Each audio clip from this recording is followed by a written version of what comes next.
Hello YouTube, Boss Rino, welcome to my channel. So, ang tawag dito, meron palang ganito, 5 paranormal things caught in movies and music clip. Sa movies, di ba, may paranormal pang nakikita. Grabe naman to si Leonard Clay, The Darkest Secret. Ang dami nakikita, di ba? Hindi ko alam na may ganun pala. So, ito, kaya excited ako makita to. Dahil, tignan natin kung ano yung mga nakitang sa music video or sa movie ng mga paranormal something. Galing, no? Pinakita ko dito, Avengers pa. Idol ko, Avengers. So, ito, tirahin natin ito bago ba tirahin ng iba. My name is Leonard Clay, and this is The Darkest Secret. Today, we present 5 paranormal things captured in movies and music clips. Part 3. Oh, part 3 pa? Oh, diba? Number 5. Pag nagustuhan nyo ito, titirahin natin yung part 1, part 2. To this day, the Twilight Saga has a divided audience. Some love it, and some hate it. Regardless, it is a very famous saga. Today I will show you something that happened in its scenes that nobody noticed. Tingnan natin to. Not the actors, nor the editors, that there is no explanation for. Grabe naman. The discovery belongs to Aaron. He wrote me an email telling me that while he was watching Breaking Dawn Part 2 of the saga that we all know as Twilight, the tree behind its scenes begins to incur an impossible behavior.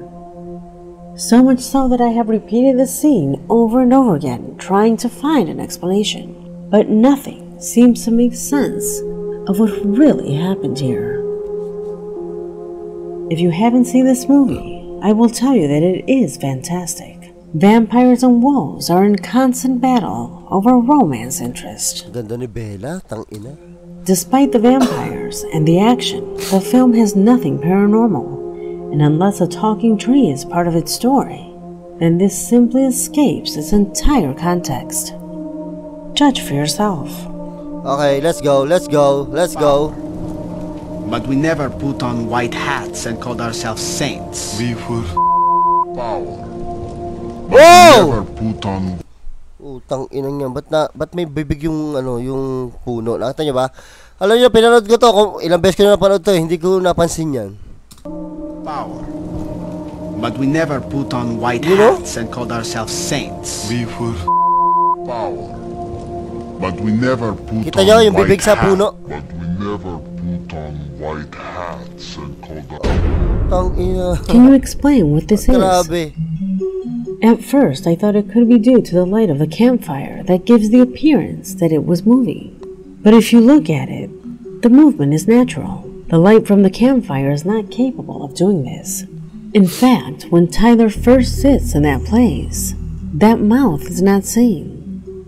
What So, imposibleng hindi nakita ng editor yon kasi sa editor, ano yan may mga part yan, may main editor pa na bibisitahin lahat nung mga ginawa ng mga editor pa. So, maraming nakakita niyan. So, hindi ko alam ba't di napansin niya. What happened here? Did the editors play a prank? Tell me what you think. O sinadya? Di ba? Number 4. Galing yun, utang inang yan. Amazing.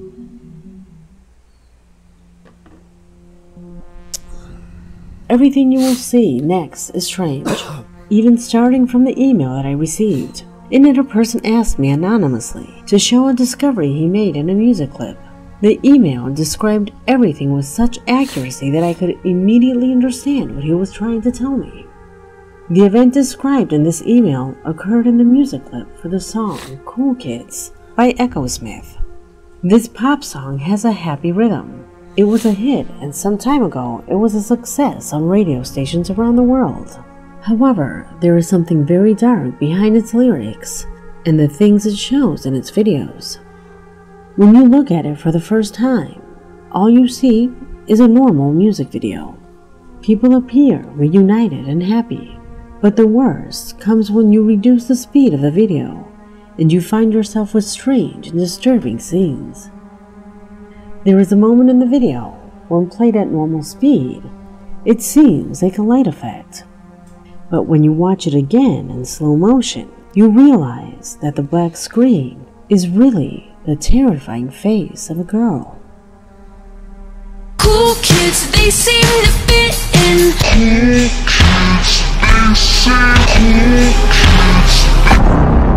Puta, nakatakot naman to. Oh shit, nakakatakot. As if that were not enough, later and expeditiously, it is also possible to see a young woman surrounded by what appears to be corpses. What's happening in this video? Perhaps we should take a closer look at the lyrics. The entire song talks about some boys who seem to have an obsession with the cool kids at their school. It even gives the feeling that the song tells a story of someone who is ignored and perhaps bothered in that place.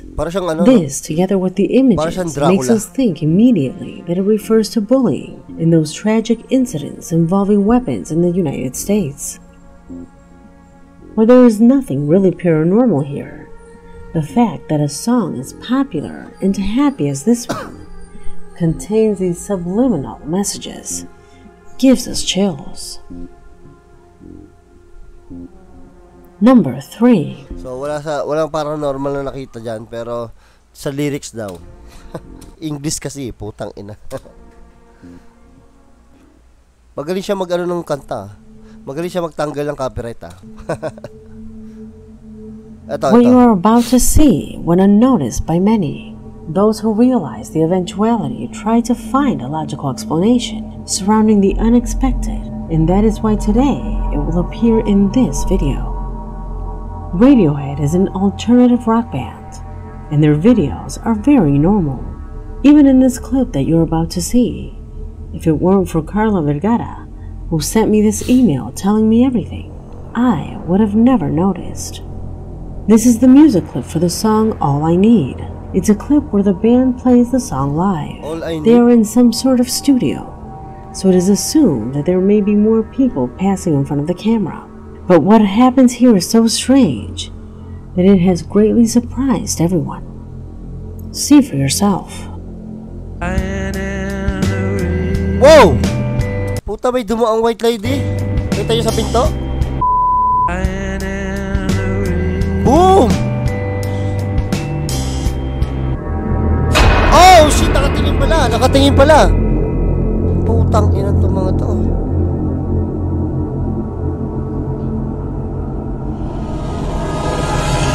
Nakatingin, gago. According to the comments of this video, it is considered a workplace, so it is normal for people to pass by. Look at this subject and its speed and movement. It looks like it is floating instead of walking. Now take a good look at her disheveled appearance when pausing and enlarging the image. Katakot, nakakatakot.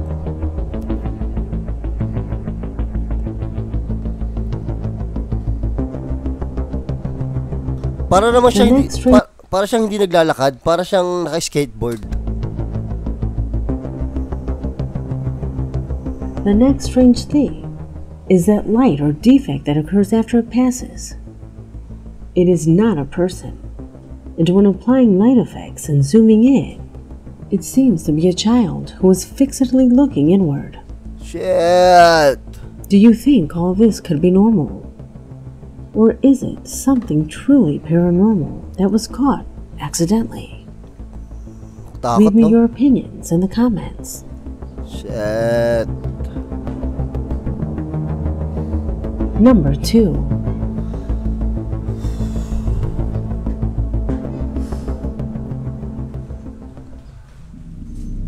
Marvel Studios eto na! has become the largest film production company of all time. Its new films appearing all over the world. While they are known for their incredible visual effects, there is one thing their films do not have, and that is the paranormal context. None of its films represent terror, so when something ghost-related appears, people immediately think that it is a paranormal Captain event. America. This is why I have received dozens of videos and photos showing me things that supposedly happened, but in the real scenes, they were never there. Among the pile of supposed evidence, a subscriber wrote to me telling me about something unique, about something that really could be paranormal. He said that while Captain America was watching the first Avenger, He noticed something that shouldn't have been there. A strange, formless entity that crosses the scene. This movie is about superheroes. Its entire context is one of action. There are no monsters and no extraterrestrial beings. So keep this in mind for what you'll see next.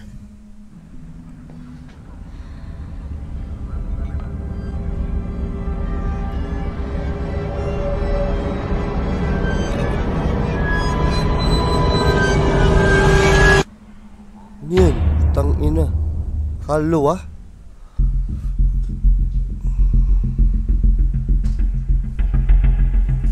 This is no coincidence. Smoke is not a possibility, since a huge being can clearly be distinguished walking slowly. You know? I repeat, there is no reason for something like this to appear.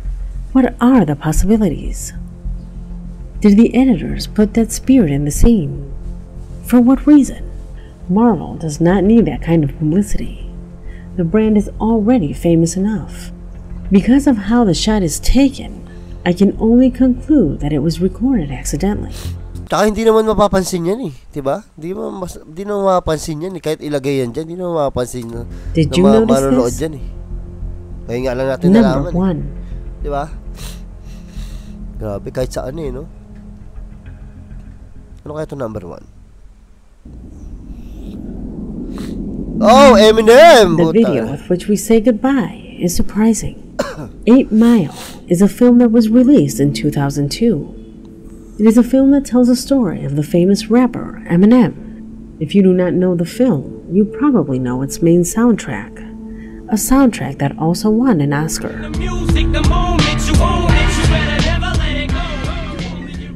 It is a drama that seeks to illustrate the difficulties that the rapper had to go through to earn the respect of his peers.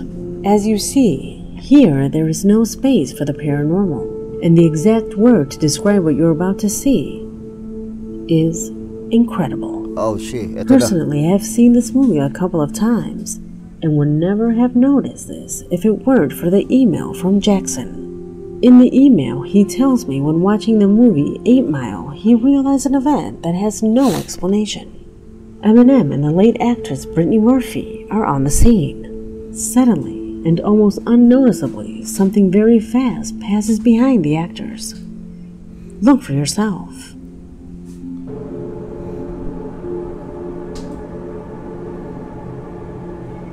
Boom! Putang ina. Ba't dumadaan ka dyan? May ginagawa yung dalawa, dumadaan ka dyan? Boom! Shit! Istorbo ka! Istorbo ka eh. Hindi mo na pinatapos yung dalawa eh. I tried to explain this, thinking that maybe it was a second camera that passes around to have a second shot. But look at the speed. It happens very bilis oh. fast. And I insist, when a scene is filmed, especially one where there is sexual content, there cannot be extras or any other wala tao dyan kasi ano to eh, parang sex scene to, di ba? So dapat wala talaga tao sa paligid, di ba? Just roaming around the set. Jackson believes that that event was not seen while recording, and that it must have gone unnoticed in post-production. What do you think? Leave your opinions on both this and the other clips, because this video has already come to an end. Tama. Naranasan ko na yun kasi nagkaroon ako ng isang eksena na gano'n. Diba na yun, yung ganong eksena sex scene. Pinapaalis nila yung tao hanggat maaari cameraman lang, director lang na doon para hindi na ilang, lalo na yung babae. Wala lang, naikwento ko lang. My name is Leonor Clay, and this was The Darkest. Grabe, no? Grabe yung ano, yung kay Eminem ang nakakatakot. Tsaka yung sa studio. Kasi talagang clear na clear sa atin na may dumaan, di ba? Nakakatakot. Pero talaga, ang galing naman ito ni Leonor Clay. Ampunin ko to si Leonor Clay, no? Lagi na ako uutal. Leonor Clay. Because this video has already come to an end. My name is Leonor Clay, and this Leonor Clay. So, ayun, maraming salamat sa panonood at nag-enjoy ako dito. Oo, nag-enjoy ako.